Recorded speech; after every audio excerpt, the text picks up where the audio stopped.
Welcome back to Between Two Racks. This week's episode, we're going to discuss individualization. So, let's kick it. Before we dive in, I want to acknowledge something that's pretty dope. This is episode 100 of Between Two Racks. We made it. There were weeks where we had no idea what we were specifically going to talk about. For any of you who do podcasts or even do content creation, you know sometimes that it is hard. You get lost sometimes. You don't know what to talk about. But this is now our 100th conversation about training, coaching, program design.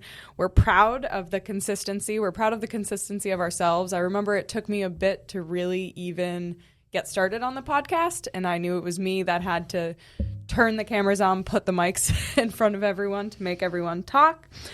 But also, more importantly, we're proud of the community of coaches and trainers who keep showing up to listen, learn, and challenge their thinking about strength training.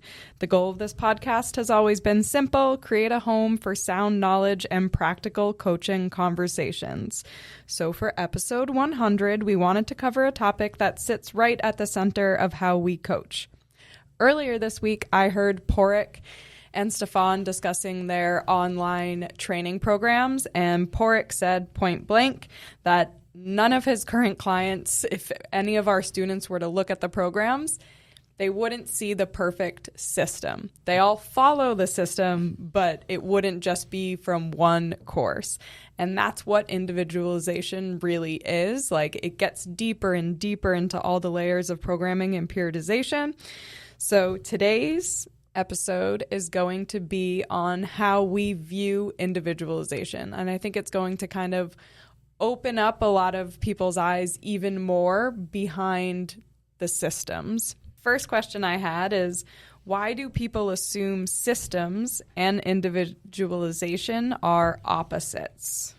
So systems and individualization, they sound like they could be opposites, because a system sounds like you're putting everyone into a box, and if you fit in that box, you follow what that prescribed system is.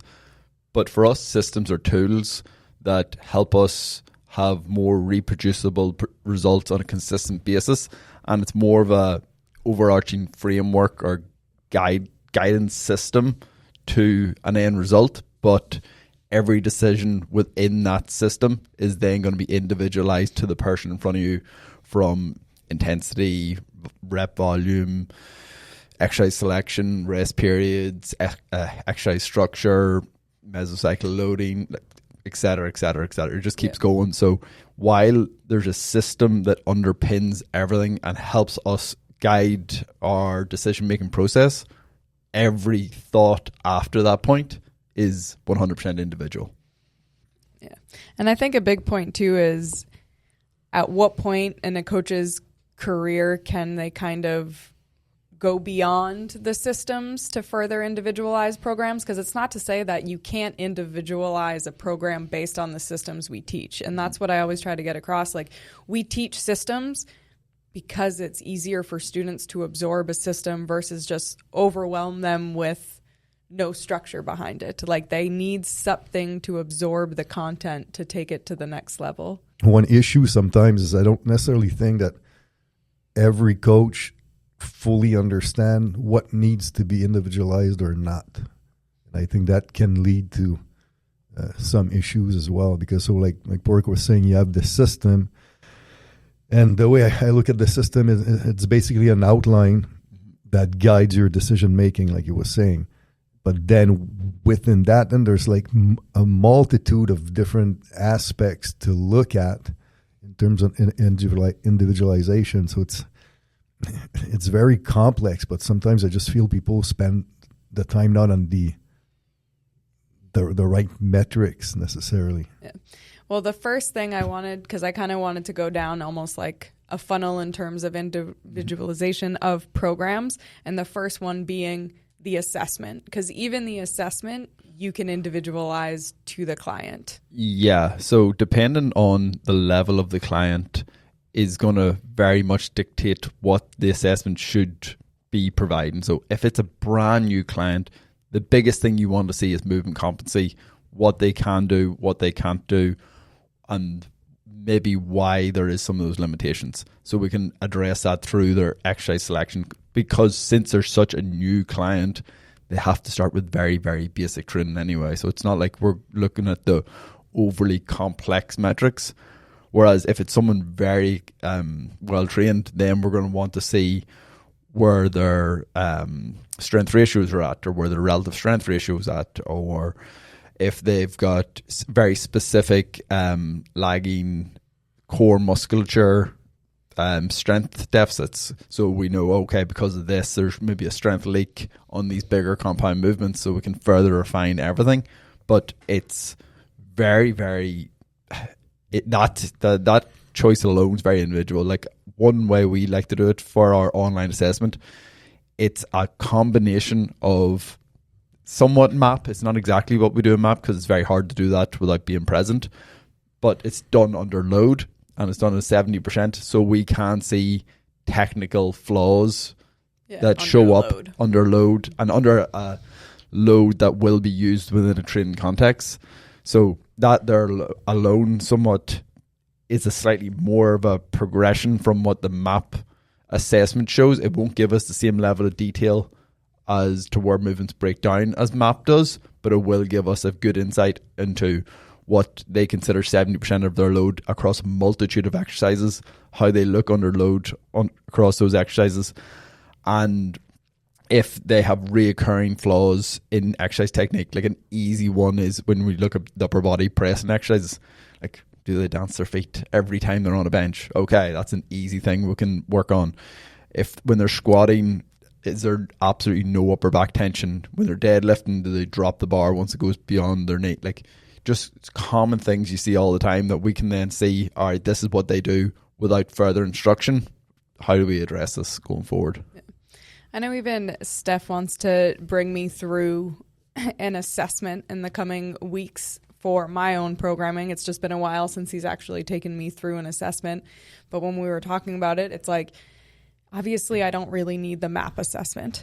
But then he was going to combine different assessments. So some strength ratio assessments, but also some sports performance assessments, just because he knows me well enough to be able to use those. So it goes into, it's still a system. We call it our sports performance off-season athlete assessment course, but it's not to say that you can't take some of those assessments and then use it with your trainees that aren't necessarily just raw beginners. Yeah, 100%.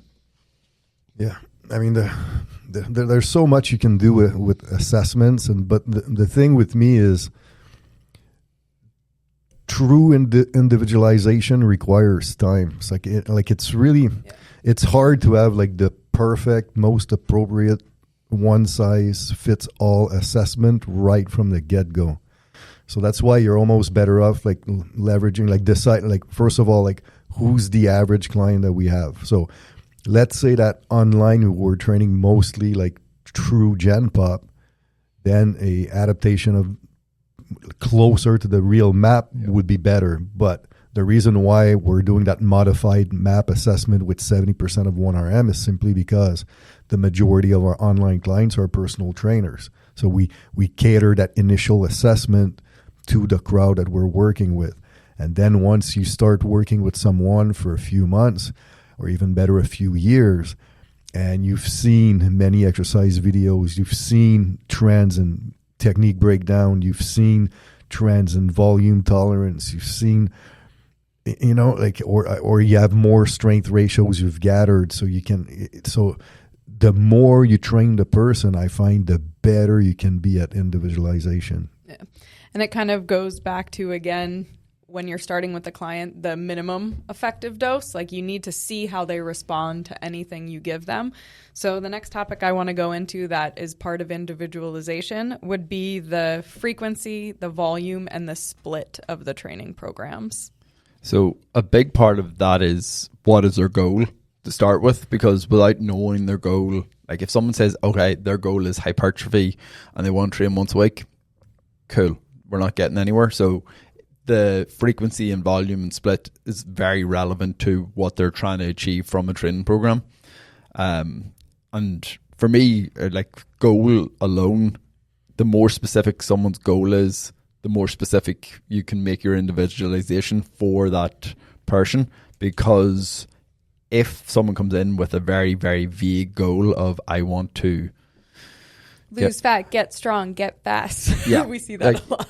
It's all right. Okay, cool. Whereas if someone comes in with a really, really specific goal, you can make a very specific plan. Then, as Steph was saying, the longer you train that person, the more specific you can be with that plan. Because even if someone comes in with a very specific goal and you've never seen them train before, never seen how they react to training before, you're still going in with a best guess scenario with intensity fluctuations, volume recommendations, exercise selections. So it's one of those that it's the more training data you have from someone, the better those decisions can be made. But then for the volume, or for the training split, the frequency, and what was the last factor? Volume. Yeah. So volume is definitely going to be affected by goal, because obviously some goals require more volume than other goals. Like if someone comes in with a power related goal, it's obviously going to be a lot less volume than someone coming in with a hypertrophy related goal. Frequency will come down to several factors, but the main one being what frequency that clientele can commit to on a consistent basis. Like if they say they can train 3 days a week, okay, we're going to have to make 3 days a week work. If they say they can train 6 days a week, doesn't mean we're going to train them 6 days a week, but at least we know we have the option of additional frequency. And then training splits outside of hypertrophy, we generally use more on a recovery load management side of things. If someone is not recovering well, so we can distribute the volume a little bit differently throughout the week. Outside of like fat loss, where it could be full body sessions and stuff like that there, but it's very much, okay, someone has a strength goal, but they have an issue recovering. Okay, let's break down this slightly more of a body part split. They're going to have more load or more volume for those specific body parts on that day, but then they're going to have a lot longer recovery window between exposures. So it's somewhat going to help with their recovery. Yeah. It's complicated in the sense that like the goal is the first thing, because the goal irrespective of the person, there is going to be some principles that needs to be applied. So like a goal of hypertrophy versus a goal of power, it doesn't really matter who the individual is. There's going to be principles that absolutely needs to be followed. Now, once these general goals have been determined, then the individualization becomes a little bit more relevant, but it's going to be very specific. Like again, like you need to know their recovery ability to really like set the split. You need to know their workload tolerance to set the volume. But when you don't know, you basically generalize the decision. So we're doing hypertrophy. Let's go at moderate volume for hypertrophy where most people fit. And then it's a guess, right? And then you make adjustment based on the individual, but it takes time. You can't. It's almost impossible to pinpoint every aspect of program design with one assessment. Yeah, I mean, it's so hard because even we see it all the time. Even though they're coaches, most people that start with us, when they fill out the intake form and they say, "What's your goal?" they do list more than one goal. And as we always say, like, it's better to have one specific goal because then you can work towards it. But as a coach, when you're doing that intake, and yes, a lot of GemPap just say fat loss is the goal. So, okay, then you have to choose how to handle fat loss appropriately for that client.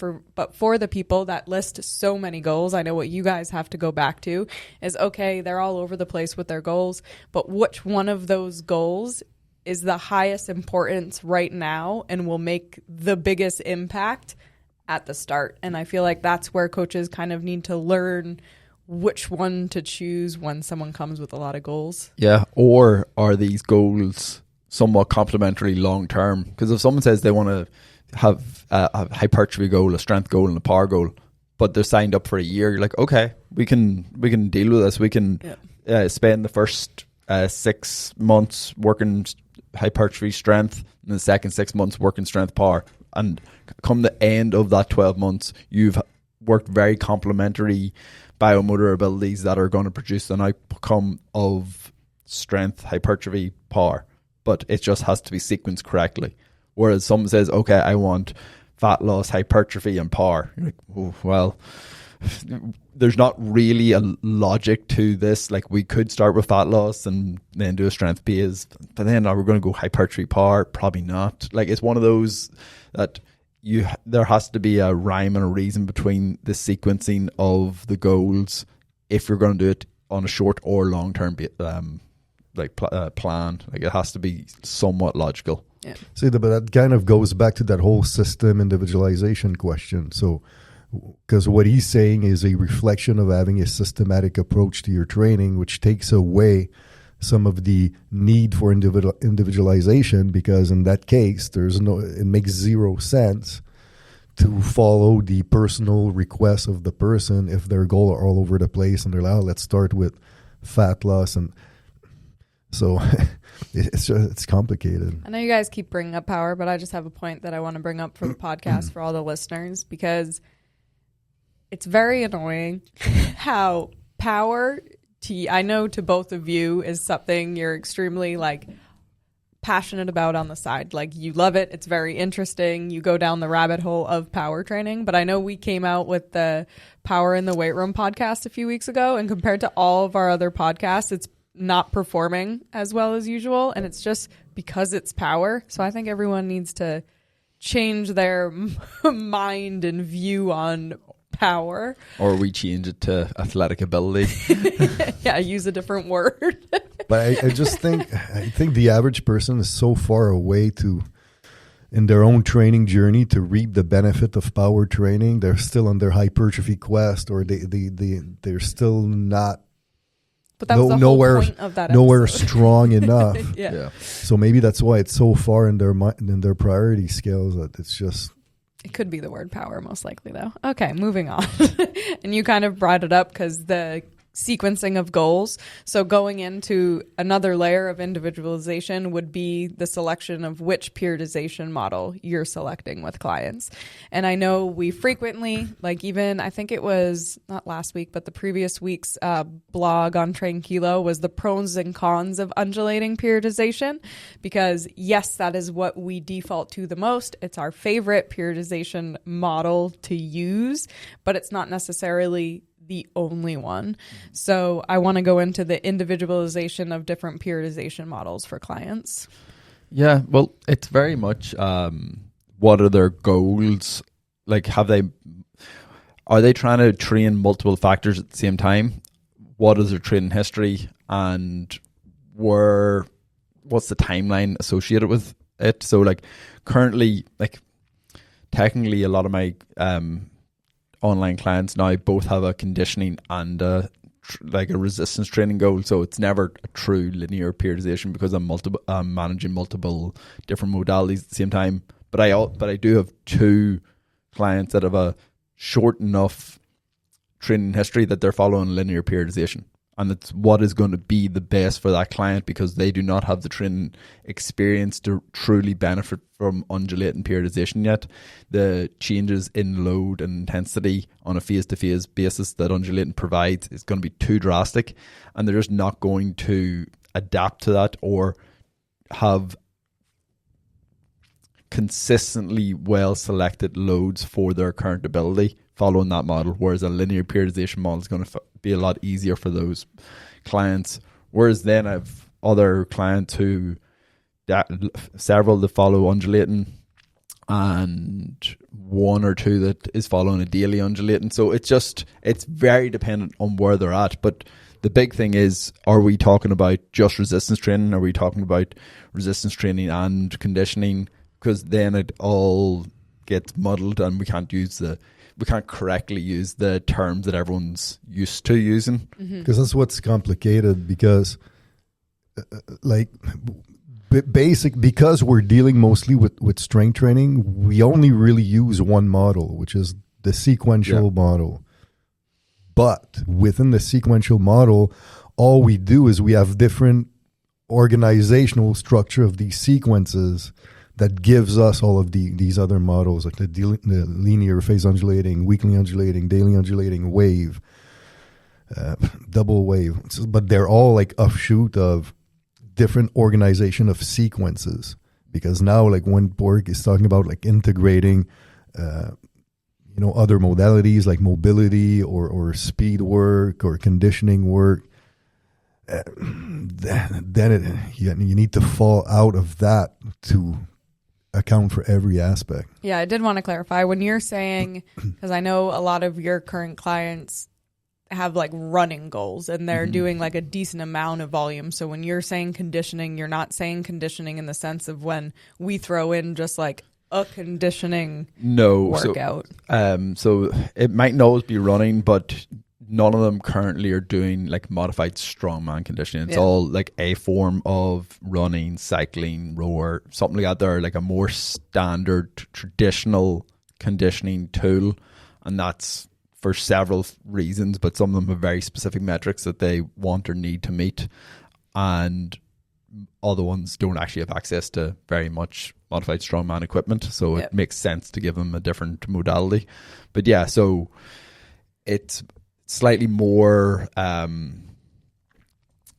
decision oriented. It's probably the wrong way to put it, but a very specific goal is the outcome of the conditioning instead of just adding conditioning for the sake of improving overall conditioning. So that's probably the easiest way of putting it. I know periodization model stuff. One thing that it often comes up in either conversations or when you're teaching, that your personal favorite for yourself now is wave periodization. And so obviously you used phase undulating for the majority of your training career personally. Yeah. So what for you then made the switch to then be like, okay, now I prefer wave periodization for myself? Yeah, so this is the individualization part, right? So now like the more you train, the more you get to know your client.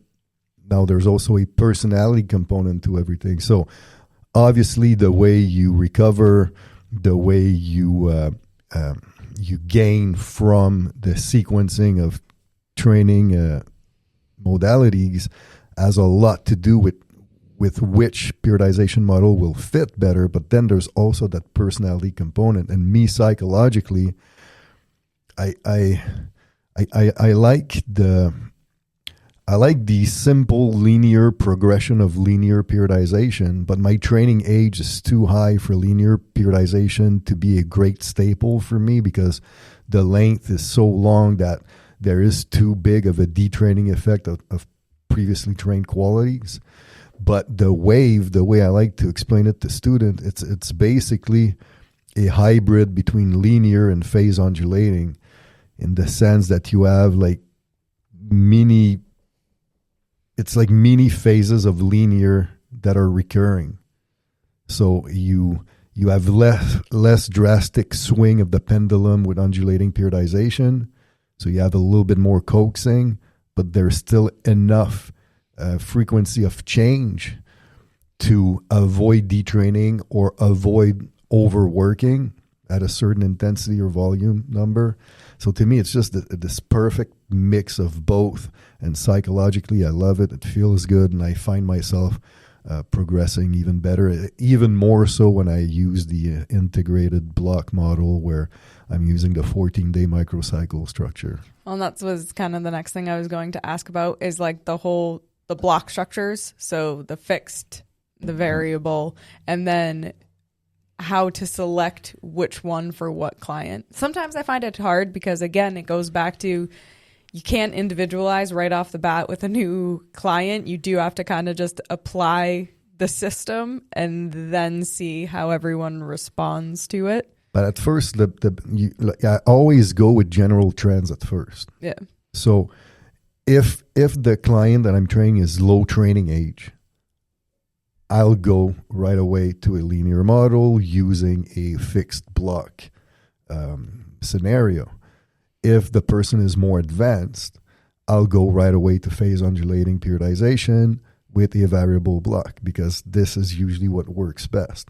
But then as you keep on going, And then you get to know how the client reacts to the training interventions and the client's personality.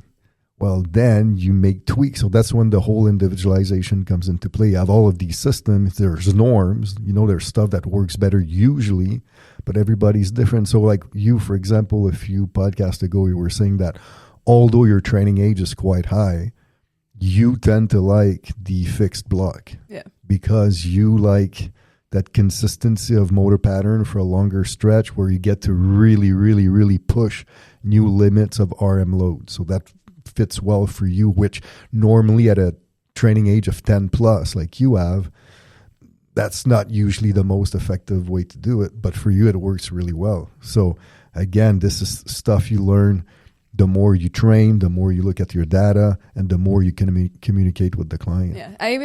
I wonder like I'm figuring it out, but I wonder if it's because last year was my first year in like 3 years of being inconsistent. Like I missed training last year, and it was just like there was a lot of other things I was trying to manage. So I wonder if just like now I'm getting back to having my consistency. So that's why I like it right now, because I can go back to, I didn't lose all the strength that I have, but I know I'm not totally at where I was. So it's like giving me the ability to get back to it and to know, because I'm pretty close now. Like I'd say with one more phase, I'm going to be where I was type of thing. So I think it's again like that personality in my mind of being like, I need to know I'm back to where I was that I missed. Yeah, and because of that, that's why the fixed block worked really well, because session 1, you would take it way more conservative than you usually do. So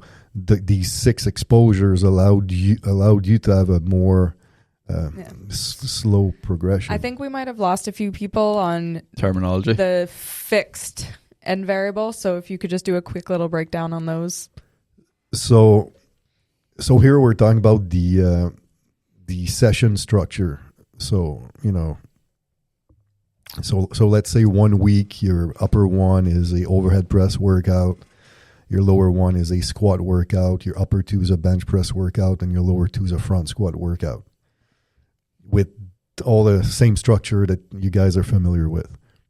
So a fixed block means that for the entire duration of the block, so Meso 1 and Meso 2, so 6 weeks, you're doing that workout. Yep.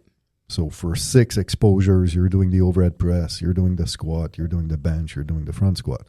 So that allows you these 6 exposures to slowly build towards your peak RM load. Whereas a variable block, you would do your overhead, squat, bench, front squat for 3 weeks, so 1 mesocycle. Then the second half of the block, mesocycle 2, now you switch motor pattern. So it would be incline, it would be a squat 2, it would be a dip, and it would be a deadlift. Yeah, now you do that for 3 weeks. So this is our base structure. Yeah. But some people, especially the lower training age, do better with the fixed because of the repeatable component and the slower grind towards your peak. Whereas as you're getting stronger and more neurally efficient, you're better off doing the variable. And then the integrated is basically 14 days. So 1 week you're doing overhead, blah, blah, blah, blah. Week 2 you're doing incline. Week 3 back to overhead. Week 4 to incline. Week 5 to overhead. So it's still 3 exposures each per block, but they're done in alternated fashion. Yeah. And Porrick, what are you doing right now for yours? So on a block structure, so I had a fixed block as part of this, but so the best way to give an overview of everything is I'm doing 3 full body sessions right now with 2 run sessions intermix. So Monday, Wednesday, Friday is gym, and Tuesday, Thursday is on a track. So the running sessions are very different stress for me. This is week 12 of doing it, so it's still somewhat a novel thing. So that takes up a lot of recoverability. It's definitely a big stress on the muscular systems. So for that, I used a fixed block somewhat to start with. So that means I was going to be repeating this basically, those slight changes, but basically a fixed block for the 6 weeks, and this allowed me to firstly start very conservatively, so lots of reps in reserve, so I'm not going to tax my resistance training nearly as much as I would on a standard, like I'm just trying to push strength as much as possible. So I'm going to leave a lot more reps in reserve so I can manage the overall fatigue of the week better, because the running sessions are going to be much more fatiguing. And then on top of that, I used a daily undulating system, but more within a linear context. So it was daily undulating in terms of I'm hitting multiple different intensities and volume ranges within the week, but it was very linear in terms of it's a linear progression in my hypertrophy sort of day, a linear progression more my strength day, but that was done over a 12-week period. So I've got a mixture of a lot of things going on right now, but it's the block structure was to allow me to be a lot less aggressive with my loading, knowing I'm going to have a lot more exposures. And like I did for my squat on my lighter day, it was a 9-week long progression. So exact same sets, exact same reps, and just an increase in load from week to week to week. And it worked no problem. I finished it with like squatting like over 50 pounds more than what I started with still reps in reserve, so that I wasn't overly taxing on my recovery, so I can still run the next day. And then my max strength day, I pushed a little harder, so I had to change the variables more often there, but it was a very small change in variable. But it was the max effort day always fell on a Friday, so it was followed by 2 recovery days, so I was always good to go the next week. So mine's a little bit convoluted to explain. Yeah. I'm going to do a webinar on the continuum on it, so that people can actually see the visual of it and it'd be easier to talk through it. But on a audio only perspective, it's not the easiest to show. So I know before we move away from periodization models and structures, so phase undulating is a sequential model. So I keep hearing you, Steph, talk a lot about with me the parallel emphasis model. So is that like a different? Yeah. So it's just because it gets confusing. Like you have to understand that periodization, historically speaking, comes from sports coaching in general. Yeah. Like it's not just a weight room endeavor. So when you're training athletes, and like Borg was saying, you have different modalities: mobility, endurance, speed, strength, and on and on. Well, now you need to organize all of these training modalities within the week. So to do so, there's basically 3 main overarching models, and that's pretty much it. There's parallel or a complex, depending on the source. There's sequential, and there's emphasis or pendular, depending on the source. Now, parallel basically means that you're training all modalities at the same rate. Yep. So same quasi rate of exposure. Whereas sequential, you're picking basically one that you really, really, really emphasize, and then the next block you pick another one, and then the next block you pick another one. So that's why it's sequential. And then you have the emphasis, which is kind of like the parallel, but now you have maybe 2 modalities that you emphasize more, and then you have 2 that are more like maintenance. And then the next block, you switch. The ones that were maintenance become emphasized, and vice versa. So it's a hybrid in between both. But that has more to do with the organization of everything else. Because when it comes to, if you're just looking at weight room, it would be hard to argue that the sequential is not the way to go, because You're only looking at weight room. You're only looking at weight room, and in order to truly progress, you're better off saturating one thing and then moving on to the next. You just have to make sure that the sequencing of actions makes sense, which hence the term phase potentiation that Mike Stone and Schmidt Bleicher promoted. But that's what, so you're saying we're just looking at weight room. So when we say weight room, we're talking about strength training. So when you're talking about sequencing of other modalities, yes, it could be running. It could be like mobility. Could be one you're doing. Okay. So it's not necessarily like you're looking, like you said, like strength training, weight room work is weight room work. You're not talking about training different things in the gym. Like it has to be a very different type of work. Well, It's hard. I'll give you an example. Like the classic William Kramer daily undulating periodization program, you could look at it as a parallel model. Yep. Because the classic, you had one day, the weight room was hypertrophy. The other day, it was, I think it was power second. Yeah. And then the third day was maximal strength. So now you have three completely different strength qualities train in 1 week with one mode of training, which is strength training.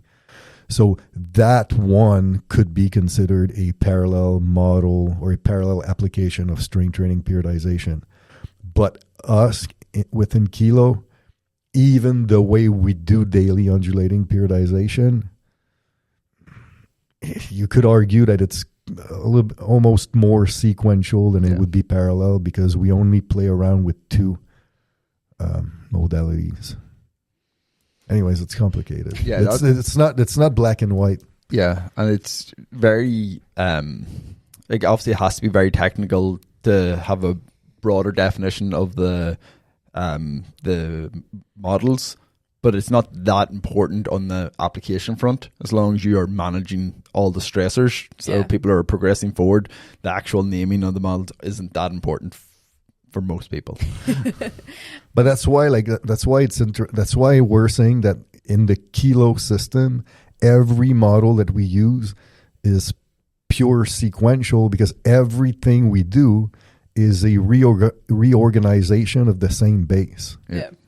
So it's all the same. It's just thrown on your piece of paper differently to favor to further enhance adaptation and further enhance the recovery aspect. Yeah.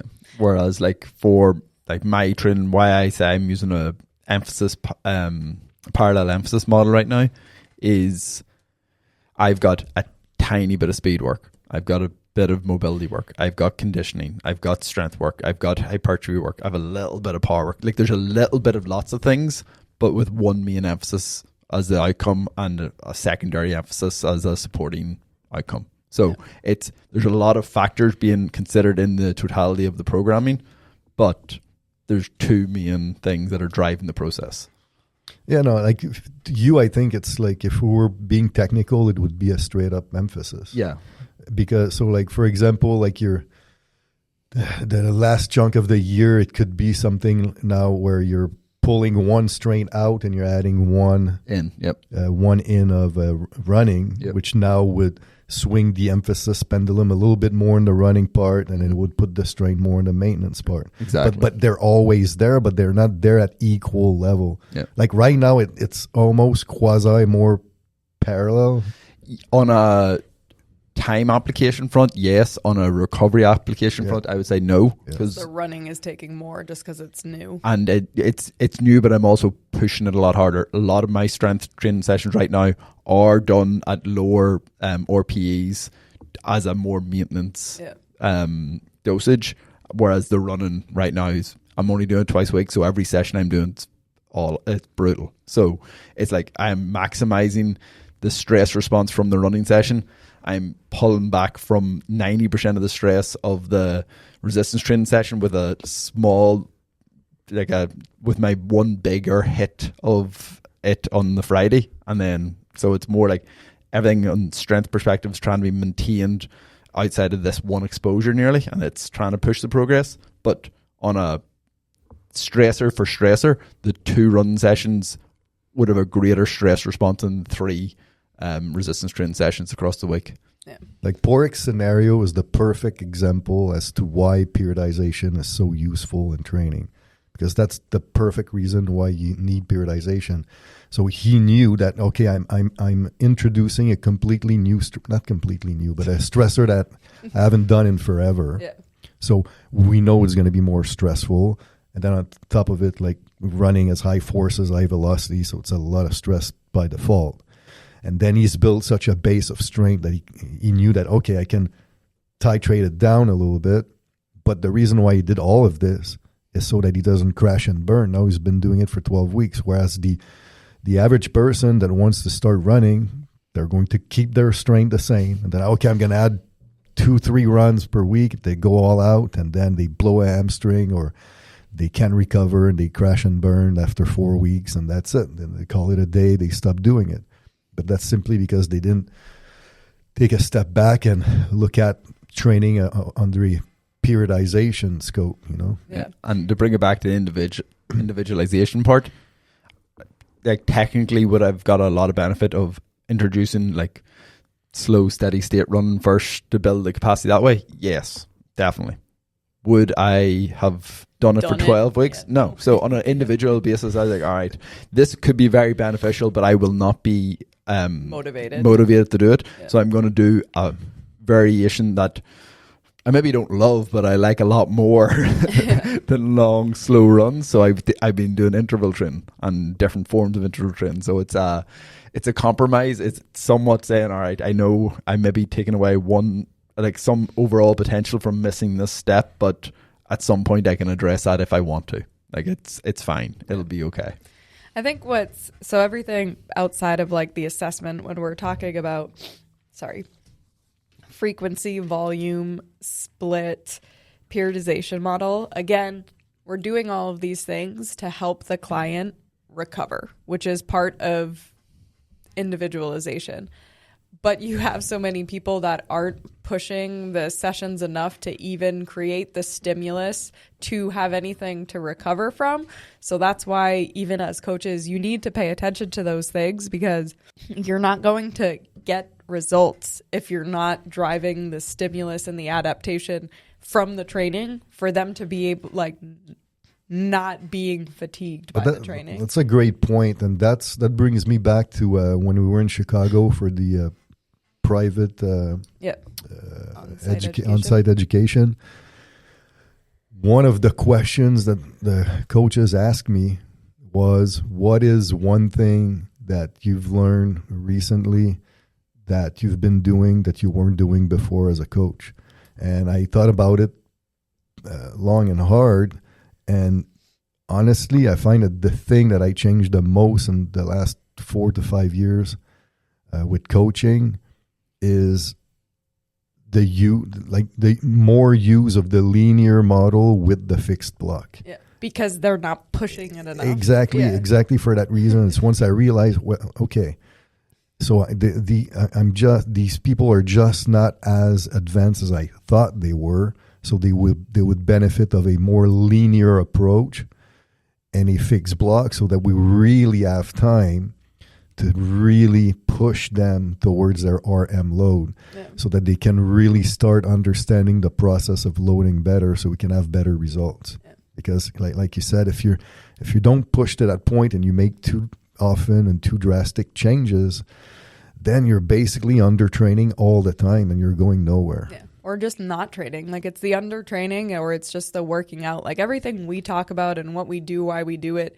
is because we're training and because we're pushing limits. So we need to make these manipulations to make sure it keeps working.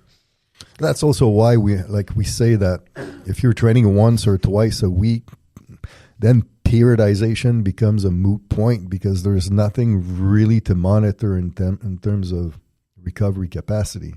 If you only have 2 stimulus per week, unless your workout are completely ridiculous, like, recovery will never be an issue. So you don't really need to worry that much about it. Yeah. I think this next part is the thing that everyone knows and thinks of first when we think about individualization, and it's exercise selection and exercise variation. So they are two different things, because exercise selection, so which exercise you're selecting right off the bat for the person, of course, it goes back to the assessment, seeing their movement patterns, knowing what exercise they need. But then exercise variation is also a point of individualization, because do the clients need different variations, or what level of variation do you need for them? So this is definitely a big part of individualization. So obviously, again, it's hard comparing in person to online, because to me, you need to be extremely careful when you're working online with changing variation too much, because you're not seeing them. So unless you're getting videos of everything, which we do ask clients to send videos, because you need to know what's going on with the variation they currently have to know if it's time to change it. So how do you guys kind of handle selection and variation per client? So obviously the assessment is definitely the starting point. So, and that's more so for very specific exercise, mainly the primary, but there will be some remedial and stuff that will be coming up through the selection or the assessment. So you find an exercise that fits what they're currently able to do, or what their body dimensions are most likely going to be doing. But beyond that, like there is several things. So you could base exercise selection on strength ratios. You could base exercise selection on sticking points. You could base exercise selection on technical breakdowns. So load potential. Like there's recoverability. So there is loads of things. So like if someone has a very specific sticking point, there's no reason why you couldn't choose an exercise that overloads that point in the strength curve, or just below that point in the strength curve, so they get better development momentum to break through that sticking point. If there's a technical breakdown, so you see someone on a front squat that their shins shoot back, their hips shoot up, and the bar always dumps forward. Okay, we're going to choose a very quad dominant exercise to try and develop their quads more, because their front squat keeps breaking down there. If it's a recoverability thing, okay, I'm going to choose an exercise selection to work the same muscle group, or whatever way you want to describe it, but that has a less of a recovery demand. So if I'm trying to choose a remedial exercise that trains the knee extensors, I could choose a step up variation instead of a leg press variation. It's going to drastically different recoverability demands, but still train the knee extensors and obviously develop slightly different characteristics, but both are beneficial in long-term strength development. Loadability somewhat falls under that, but like say you're trying to overload the top range of the knee extensors, could you choose a pin touch, like a top range pin touch squat? You definitely could, but that is a shit ton of load sitting on someone's back. That may or may not be a good decision based on what they've done before in that session, what the rest of their week looks like, what their training history looks like, what their injury history looks like. Like there's a lot of factors. Whereas for that exact same person, you could do a heel elevate step up, and it's still training a very similar range of motion, but it's a completely different stressor on the overall system. Yeah. So what Pork is describing is almost more like optimization of exercise selection based off of the goal, the training goal, the training demands, the layout of the training week, and on and on and on. But then I think your initial point, question, like one aspect of it is then the variations, where now, I mean, it's tricky. It's all the same in a way, like variation and exercise selection is similar. But then you also have the aspect of, okay, I still want to train this motor pattern, but client X does not have the ability to fully get into that motor pattern. So then I'll choose a variation of that motor pattern with an exercise that will stress a similar motor pattern, but that will be able to be accessible by the client. So for example, you want to train the overhead pattern, but the client lacks shoulder flexion at end range. Well, I'm not going to give them a overhead press, but I might give them a 65-degree incline dumbbell press where they can do safely. We're close to the overhead pattern, blah, blah. So there's that aspect that has more to do like directly with the mobility or skill set of the client that doesn't necessarily have anything to do with the training goal or the phase or and all that kind of stuff. Yeah. It's funny because I know how you just said that selection variation are somewhat the same, but I think why, to me, like the difference I make in my head with those two. So you have exercise selection and exercise variation. So to me, exercise selection is the exercise you're specifically selecting for that client. So everything you guys are talking about, or in my mind, where then I view exercise variation as the progression of that exercise that was already selected. So that's how I view it. So in terms of you're writing a program and then you're writing the next program, that's when the exercise variation comes into play. And I think coaches get lost sometimes because, or not even coaches, but even trainees get lost sometimes because they believe that exercise variation is required to be an individualized program, whereas sometimes it's that they don't need that variation, which makes it an individualized program. They need the same exercise selection that was already made in the next program. Yeah. No, I see what you're saying, but it's tricky in the sense that if I'm picking and choosing an exercise variation, well, I'm selecting that variation.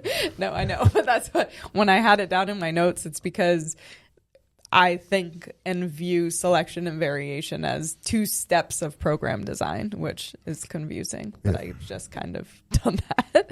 I think the next point of individualization, which we've kind of touched on along the episode, but it's work capacity and how you adapt the program depending on the work capacity of the client. So I know this is something that you viewed over the years with a lot of your online clients as becoming an issue. So it's something you're trying to address more directly to try to improve work capacity of your clients. So what are some of the things you do and how do you adapt the programs? Well, so at first you go with trends, right? So like JM, my first ever client, I mean, it was, like a aerobics training background, more slow twitch dominant type of guy, very lean guy, perfect nutrition, great lifestyle. So right away, I kind of went a little heavier on the volume because I assumed good work capacity. And yes, he did have good work capacity, so it ended up working really well, right? So you kind of make that guesstimation at first to go forward. Like I always say, if you have no idea, go medium volume, like, middle of the ground, then you make adjustment. But now, how do you make the adjustment? Well, there's multiple ways to look at work capacity, but the first thing I always look at is there a crazy drop off in reps from set 1 to 2 to 3 to 4 to 5? Now, if that's the case, then you need to investigate. Well, is it because the client is starting way too heavy right away? Like the client is starting at RM load right away, and that's what's creating that drop in performance. If that's the case, then you correct it, and then you teach proper loading, you teach proper step loading. Now, once you assume they have proper step loading, then you see, is there still a drop-off on set 4 and 5? If yes, then it's a sign, okay, the work capacity might not be there. So maybe I'm going to use right away a lower volume approach to make sure that the work that's done is high quality work and we don't keep like creating unwanted fatigue. So that to me is the simplest, most straight up way to do it initially. Now, once you have that going and you know that the load is pretty well set in stone, then I like to take a step back and then look at work capacity on a mesocycle perspective. Now, on average, after the 3-week meso, what was the RPE and what is the readiness score of the client? How do they feel overall? Do they feel run down from that amount of volume, or do they feel energized? So I kind of like to weigh the load progression with the readiness and the RPE to make my decision in terms of work tolerance. And then I'll either up the volume or decrease the volume. But typically, though, we're all like this. We do believe in minimum effective dose, so we have more wiggle room for growth in the future, because ultimately My goal is to always make sure that we can keep slowly driving more and more and more volume as long as we can recover from it, so we can push much higher peaks of performance. I mean, so much of it is really individualization when you're talking about all these things. And now I'm just thinking, because I know recently, because I frequently have 5 sets or can have 5 sets in, say, my B series or even my A series, where if someone looks at my program, that immediately breaks the system of program design, because you're usually looking at 3 to 4 sets of the A series, 2 to 3 sets in the B and the C series. Whereas you push my volume a lot more because, one, I have a good work capacity. I can recover from it. But also it goes in, because I remember someone asking, like, why do you have so many sets? And it's because to push work capacity, because I can do it. But at the same time, it's most likely also because currently I'm doing a fixed block. So it's almost easier to increase volume as I have somewhat of the same movement patterns from phase to phase. Yeah, but you also add a bigger buffer starting as my starting point. A lower starting point. Yeah. To allow you to do that. Yeah, but like the one thing that's, I think one part we haven't really covered here that I think is important when it comes to individualization is, it seems like the industry thinks that a perfectly individualized program that warrants a higher price point because I'm being truly individual is a program that has the exercises that you can perform safely. And a lot of coaches think that as long as I have the right exercise for you, for your physiology, for your biomechanics, then the program is highly individualized and we're good to go. And then they're going to use the exact same structure of sets, reps, volume, frequency with everybody else. Yeah. But because they selected the exercise for you, they think, wow, okay, this is the top of individualization and the job is done. But what we're saying is individualization is so much more layered. That's just one part of it. But like the loading pattern, the work capacity, the volume, the intensity fluctuations, the periodization model, like all of these really, really come into play in truly individualizing the training program. So it needs to be multifaceted approach, and it takes time. Like it takes a few phases before you can say that you're truly able to individualize a client's program. Well, it takes a few phases with a client, but it also takes a decent amount of time of coaching to like get that art of understanding. And that's why systems are so important. But my problem with this always is, like the whole, you need 10,000 hours to become an expert at something. Okay, but that's only if the 10,000 hours are done with intent. Yeah. So it takes a lot of time coaching, but it takes a lot of time of coaching done properly. But that's why I was saying that's when systems come into play, because we're ruling out so many of the years of figuring it out. Yeah. So we're giving you a system to start to see and identify the patterns in the data in order to make the adjustments to further individualize the programs. Yeah.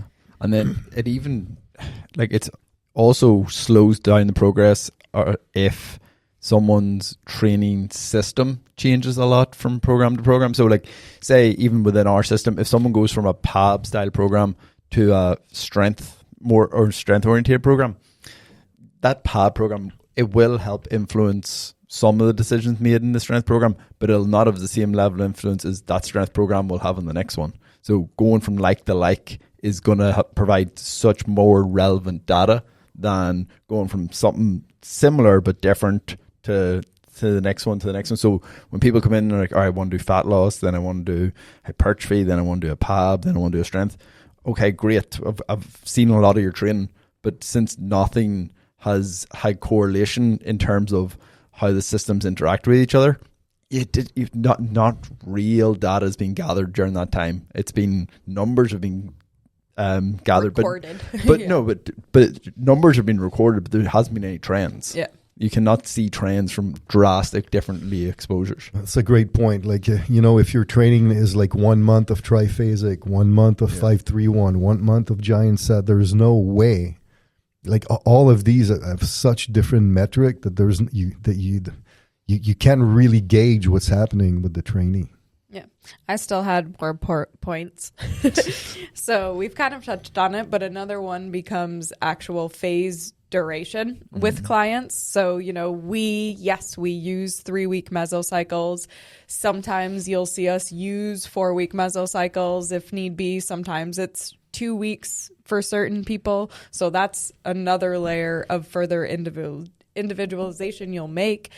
But again, based on time and data of the clients. So what kind of do you look out for those things?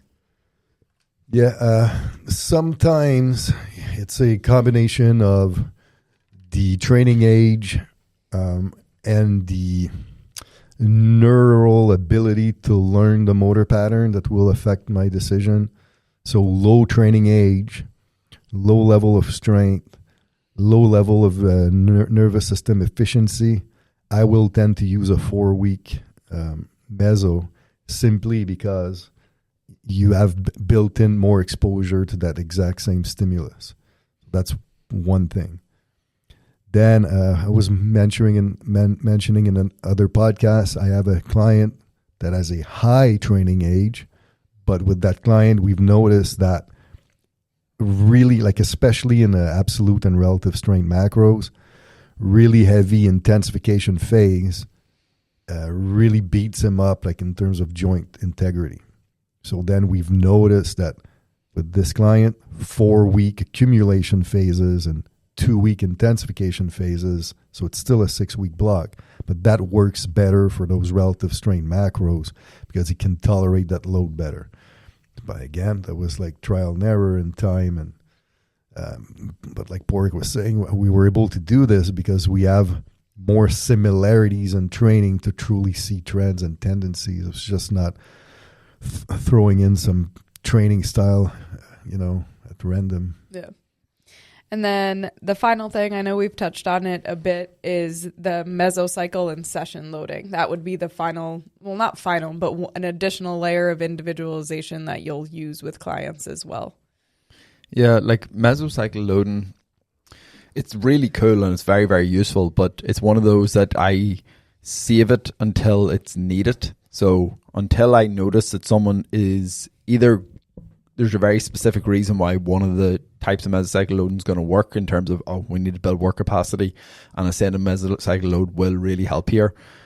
But most of the time, I'll use a constant mesocycle loading based on if we start manipulating a load of factors early on, it somewhat takes that hand away later on where it can make a bigger difference. But it definitely can make a difference. So the ascending, descending, and step are the three main, and constant is the 4 main mesocycle loading we'll use. Ascending volume will build on a week-to-week basis. Descending volume will reduce on a week-to-week basis. And then step, it'll build and then reduce within the mesocycle. And then constant, the volume will stay the same throughout the whole mesocycle. So it's very much, the more advanced someone gets, the more that becomes a very important factor. But for a lot of people, they'll benefit from constant and then use at very specific times to either enhance a response or to help mitigate fatigue so they can have a higher training response, like expression of strength come the end. That's why we only talk about mesocycle loading in the comprehensive program design course, because it's one of these things that you only want to use it when it's warranted, and you need someone that really, really nails their understanding of load selection, like someone that the first session with the new exercise, it's basically all out. Yeah. So it takes time to get there. And then like session loading, it's more like, constant loading. You choose this with like true beginners or if you have like substantial buffers integrated to your training, whereas the majority of the time we would be using standard rep scheme, which would mean that we would be using step loading, which that's by far our favorite way to go about it. You have your one peak load exposure. You have a ramping up of the load across all sets. So you're preparing the nervous system. You're helping with the intermuscular coordination. And then you have the complex rep schemes where now these comes into play again once you're really, really advanced in the weight room. Where now like it's a little bit more there's more repetitiveness of high effort, so you need to be a little bit more clever, where like week 1 you typically use 5% less, then week 2 you're hitting your RM target, then week 3 5% above, so week 3 becomes extremely challenging. But at that point, like each set is taken close to your RM load. I mean, it's hard because as we keep going, there's so many layers to individualization, and we still believe in having the system. And the system, I mean, even the system provides a certain layer of individualization to help get results. And then you go on to, like, I don't want to overwhelm people with so much information, which kind of can be a disservice to students at times, because the more tools you give someone, the more they constantly want to use all the things, but not everything is necessary at all times.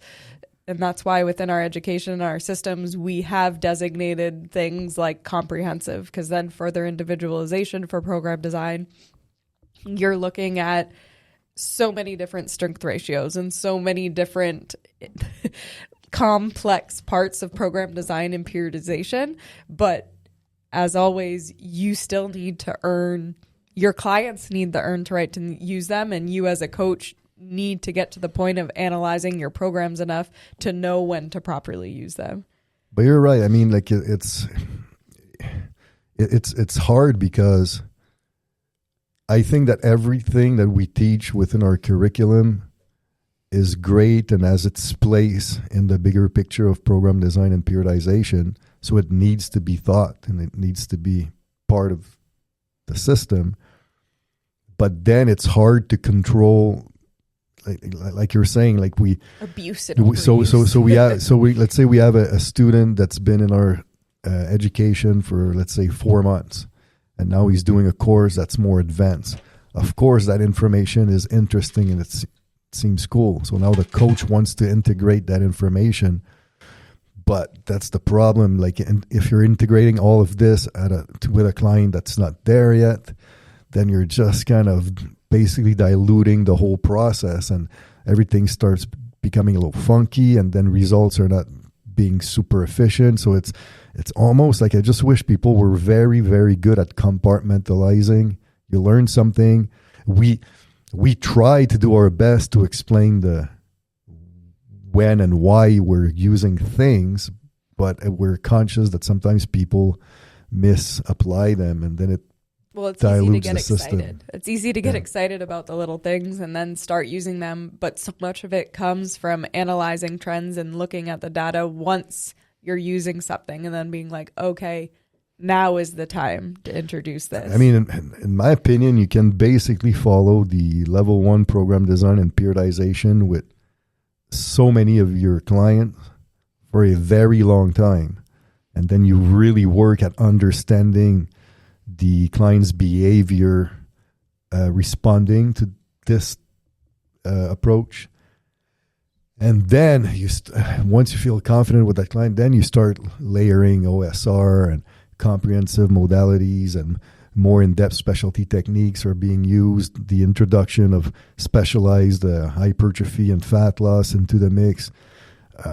But if people could just spend more time with the basic structure and being really good at repeating these over time, I think it would make a big difference. That was a big reason why I restructured our certification, was because of that. Because we want coaches to understand, we're not saying level 1 is basic information. It's not basic, but it's the foundation of everything for long-term success. And that's, I mean, individualization, again, you're just further individualizing to try to reach a higher level of results and success in the strength training.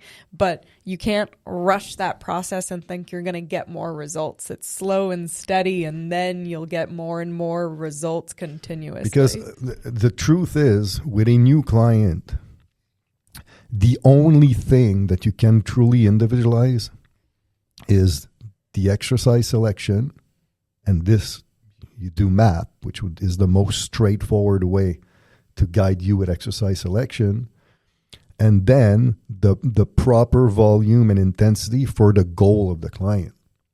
But that's all we can, and then the frequency based on their availability and all. Yeah.